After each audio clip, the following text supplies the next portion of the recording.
லால்குடி அருகே நடைபெற்ற அறுபடை வீடு முருகனின் திருவீதி விழாவில் திரளான பக்தர்கள் பங்கேற்பு.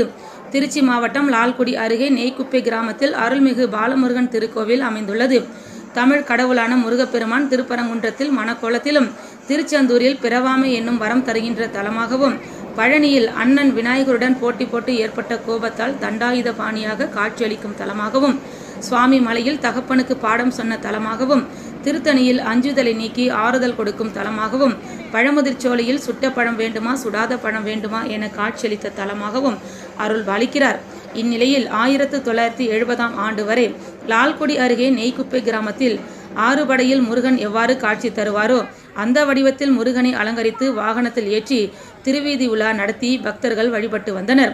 அதனைத் தொடர்ந்து பல்வேறு காரணங்களால் இந்த நிகழ்ச்சி நிறுத்தப்பட்டது. இந்நிலையில் 44 ஆண்டுகளுக்கு பிறகு ஆறுபடை முருகனின் திருவீதி உலா நடைபெற்றது.